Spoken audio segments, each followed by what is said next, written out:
শত্রুকে ধ্বংস করা কোরআনী আমল। 3 দিনে আপনার শত্রু একেবারে খতম হয়ে যাবে, নিস্তেজ হয়ে যাবে, দমন হয়ে যাবে। কোনোভাবেই আপনার দিকে আর তাকাতেই পারবে না ঘুরে ফিরে।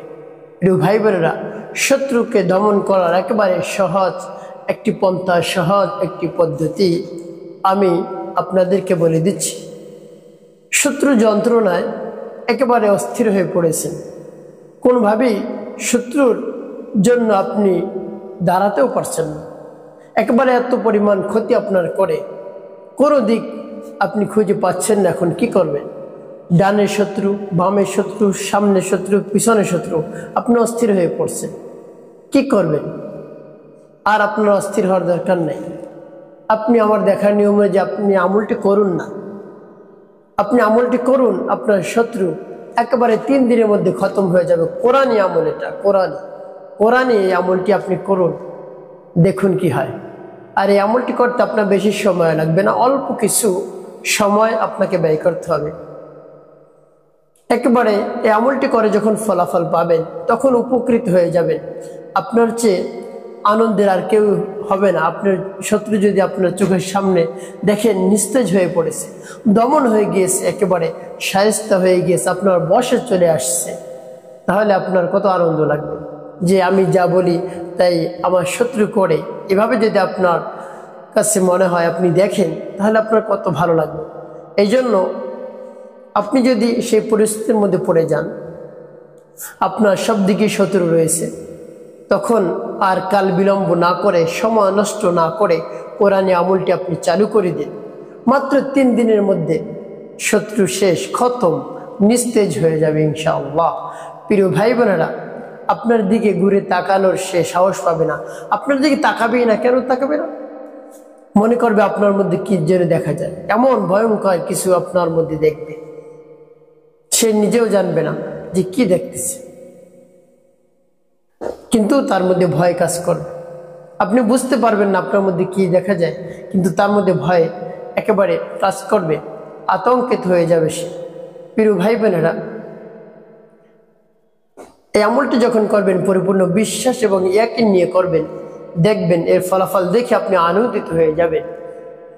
প্রিয় ভাই বোনেরা, দেখা যায় আমাদের সমাজের মধ্যে শত্রু থাকে ভালো মানুষের। আপনি ব্যবসায়িক বা যে কোনো কাজবাজ করেন, একটু উপরের দিকে উঠতেছেন, একটু আপডেট হচ্ছেন, সেটা আপনার আশপাশের লোক চায় না। কোনভাবে ক্ষতি করা যায়, কোন পন্থায় ক্ষতি করা যায়, কোন তরিকায় ক্ষতি করা যায়, সেটা সে খুঁজে খুঁজে বের করবে, তিলে তিলে খুঁজে খুঁজে সে বের করার চেষ্টা করবে। তো দেখুন, সেই শত্রু আপনার জানের শত্রু, মানের শত্রু, সম্পদের শত্রু, সন্তানের শত্রু, সম্মান নষ্ট করে আপনার সেই শত্রু। কেমন করে সম্মান নষ্ট করে? আপনি রাস্তাঘাটে হাঁটতেছেন, এমত অবস্থায় এমন এমন কথা আপনাকে বলবে, যে কথা বললে আপনার সাথে সাথে সম্মান চলে যাবে। এমন এমন কথা সে বলে, এমন এমন প্রশ্ন আপনাকে সে করবে, তো সে হলো আপনার সম্মান নষ্ট করে সেই শত্রু। তারপরে আপনার সম্পদের শত্রু হতে পারে। আপনি ব্যবসা বাণিজ্য করেন, তার মধ্যে ক্ষতি সাধন করে, অনেক সমস্যা করে। তারপরে আপনি যে কোনো ভালো কাজের দিকে আপনি আপডেট হচ্ছেন, উপরের দিকে যাচ্ছেন, সে আপনাকে টেনে হিঁচড়ে নিচে নামাবে। আপনি একটি দোকান দিলেন, সে পাশে গিয়ে আরও একটি দোকান দিবে আপনাকে ডান করার জন্য।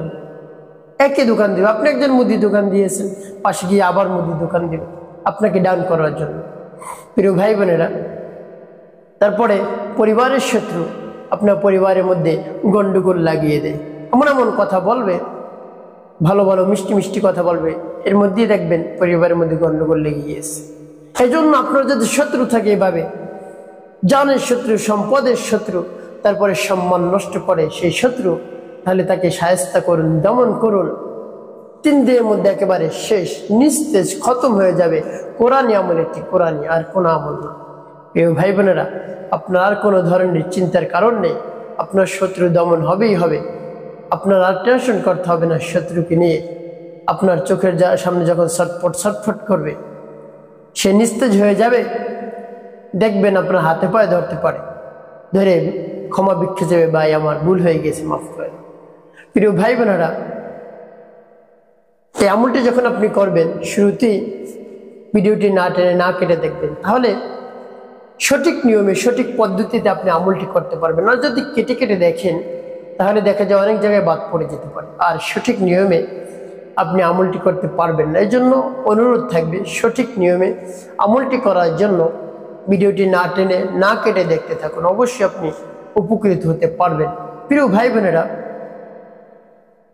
তাহলে আমলটি কখন করবেন? আপনি আমলটি করবেন আপনি ইশরাকের নামাজের পর, ফজরের নামাজ আদায় করে যে আপনি ইশরাক পড়েন, ফজরের নামাজের পর সূর্য যখন উঠে, সূর্য উদিত হওয়ার 15 থেকে 20 মিনিট পর ইশরাকের সময় হয়, সেই সময় আপনি এই আমলটি করবেন। সেই সময় আপনি আমলটি করবেন। ইশরাক নামাজ আদায় করে 2-4 রাকাত ইশরাকের নামাজ আদায় করে তারপরে আপনি আমলটি করবেন। তো প্রিয় ভাই বোনেরা, যখন আমলটি করবেন এর পূর্বে আপনাকে তো পবিত্রতা অর্জন করতে হবে, উত্তম রূপে অজু করে পবিত্রতা অর্জন করে তো নামাজ আদায় করতে হবে। তারপরে নামাজ আদায় করে পবিত্র স্থানে আপনি বসে থাকবেন। পবিত্র স্থানে বসে সর্বপ্রথম আপনি কি পাঠ করবেন? আপনার জীবনের সমস্ত গুনার কথা স্মরণ করে রব্বুল আলামিনের কাছ থেকে ক্ষমা প্রার্থনা করবেন। হে আল্লাহ, আমার জীবনের সমস্ত গুনাহ খাতাগুলো মাফ করে দেন। জীবনে যত ধরনের অন্যায় অপরাধ করেছি সেই অন্যায় অপরাধ আপনি ক্ষমা করে দিয়ে আমার অন্তরকে পাক এবং পবিত্র বানিয়ে দিন। এভাবে রব্বুল আলামিনের কাছে আপনি বলবেন। তারপর আপনি ইস্তিগফারটিও পাঠ করতে পারেন। আস্তাগফিরুল্লাহ রাব্বি মিন কুল্লি যামবি ওয়া আতুবু ইলাইহি লা হাওলা ওয়ালা কুওয়াতা ইল্লা বিল্লাহিল আলিয়্যিল আযীম। এভাবে যখন পাঠ করা হয়ে যাবে, তারপরে নবী সাল্লাল্লাহু আলাইহি ওয়াসাল্লাম মুহাব্বত নিয়ে 3 বার দুরূদ শরীফ পাঠ করবেন। সাল্লাল্লাহু আলাইহি ওয়াসাল্লাম, সাল্লাল্লাহু আলাইহি ওয়াসাল্লাম, সাল্লাল্লাহু আলাইহি ওয়াসাল্লাম। এভাবে যখন ইস্তিগফার দুরূদ শরীফ পাঠ করা হয়ে যাবে, তারপরে আপনি আমার দেখার নিয়ম অনুযায়ী সেই কোরআনী আমলটি শুরু করে দিবেন, কোরআনী সূরাটি পাঠ করবেন। প্রিয় ভাই বোনেরা, আপনি ইশরাকের নামাজ আদায় করে তারপরে যে আমলটি শুরু করলেন, কোন দিক ফিরে আমলটি শুরু করবেন? আপনার শত্রুর বাড়ি যেদিকে সেই দিকে, আপনার শত্রুর বাড়ি যেদিকে সেই দিকে আপনি এভাবে মুখ করে বসবেন। তারপরে আপনি আমলটি শুরু করবেন। আর যার উদ্দেশ্যে আপনি আমলটি করবেন তার নাম নেবেন, তার মায়ের নাম আপনি সংরক্ষণ করবেন। এখন বলতে পারেন হুজুর, তার নাম তার মায়ের নাম যদি না জানি তাতেও হবে, তবে জানতে পারলে ভালো। আপনি চেষ্টা করবেন তার মা এবং তার নাম সংরক্ষণ করা, তারপর আপনি সামনে রাখবেন। প্রিয় ভাই বোনেরা, এভাবে যখন ইস্তিগফার দুরূদ শরীফ পাঠ করা হয়ে যাবে, তারপর আপনি সেই সূরাটি পাঠ করবেন। যখন পাঠ করবেন মনে মনে ভাববেন, চিন্তা করবেন, হে আল্লাহ, আমার শত্রুকে দমন করে দিন, আমি আর পারছি না। আমার ডানের শত্রু, বামের শত্রু, সামনের শত্রু, পিছনের শত্রু একেবারে আমার চারো দিক থেকে একেবারে ধরেছে ক্ষতি করার জন্য। আমি কি করব? চেপে ধরেছে আমাকে, আমি আর সহ্য করতে পারছি না, কি করব? আমার তো জনবল নাই, তার তো জনবল রয়েছে, শক্তি রয়েছে, আমি নিরুপায় হয়ে গেছি, এখন কি করব? হে আল্লাহ, এভাবে রব্বুল আলামিনের কাছে আপনি বলবেন। আপনি একটি সুষ্ঠু ব্যবস্থা করে দিন, সহজ করে দিন, সমস্যা সমাধান করে দিন, হে আল্লাহ। এভাবে রব্বুল আলামিনের কাছে আপনি বলবেন। তারপরে আপনি সেই সূরাটি পাঠ করবেন। একেবারে দুনিয়ার সব ধরনের চিন্তাভাবনা আপনি জেরে ফেলে দিবেন। তারপরে সূরাটি পাঠ করবেন একেবারে মনোযোগ সহকারে। সেই সূরাটি পাঠ করার পরে কি করবেন আমি বলে দিচ্ছি। আগে সূরাটি বলে নিই আপনাদেরকে। যেমন বিসমিল্লাহির রহমানির রহিম, তাব্বাত ইয়াদা আবি লাহাবিন ওয়া তাব, মা আগনা আনহু মালুহু ওয়া মা কাসাব, سيصلى نارا ذات لهب وامرأته حمالة الحطب في جيدها حبل من مسد।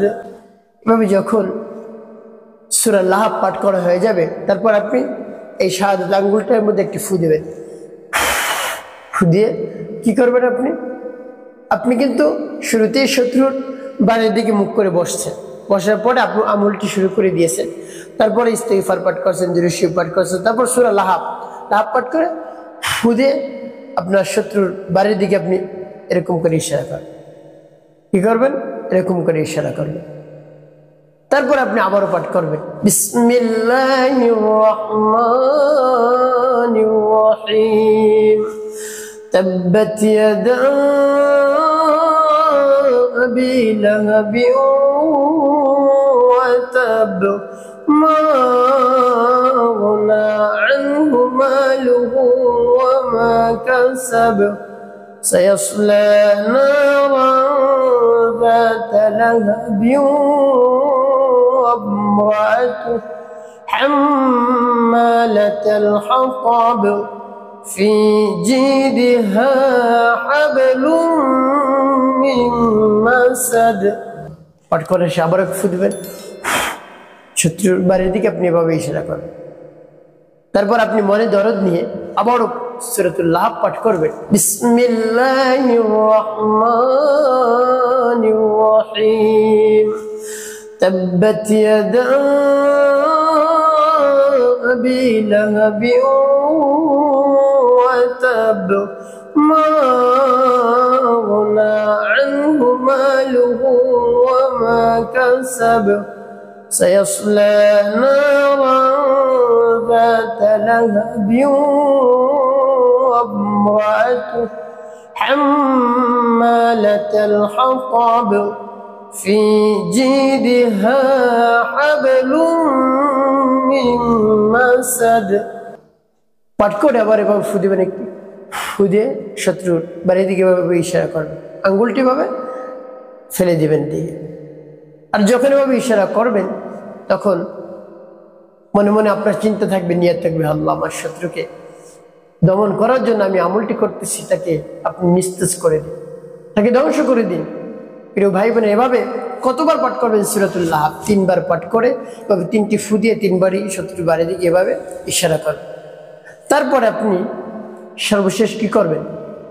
নবী সাল্লাল্লাহু আলাইহি ওয়াসাল্লাম মুহাব্বত নিয়ে, ভালোবাসা নিয়ে 5 বার দুরূদ ইব্রাহিম পাঠ করবেন।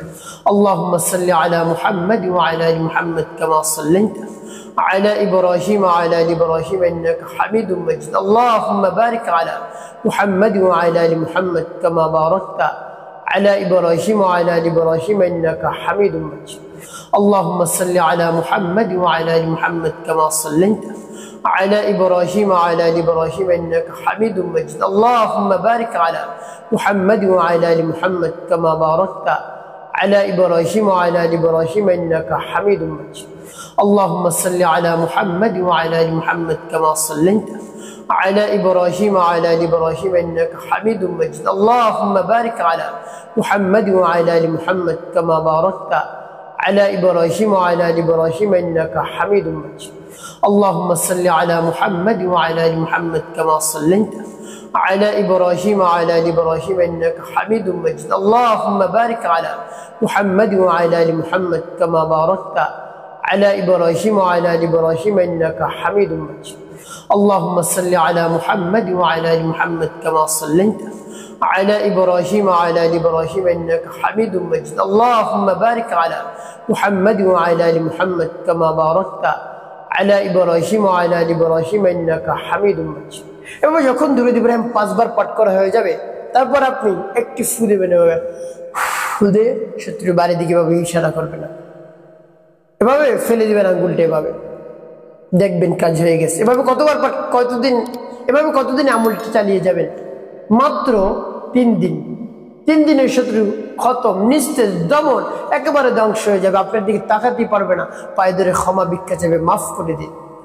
প্রিয় ভাই বোনেরা, আমার দেখার নিয়ম যে পরিপূর্ণ বিশ্বাস নিয়ে, আস্থা নিয়ে আমলটি করে দেখুন না, শত্রু আপনার কাছে আর আসতে পারবে না। প্রিয় ভাই বোনেরা, একটি কথা মনে রাখতে হবে, নামাজ ছাড়া যাবে না কোনোভাবেই। মানুষের খেদমতে, কল্যাণে বেশি বেশি আপনাকে কাজ করতে হবে। অবশ্যই আপনার জীবন হবে সুখময় এবং শান্তিপূর্ণ ইনশাআল্লাহ।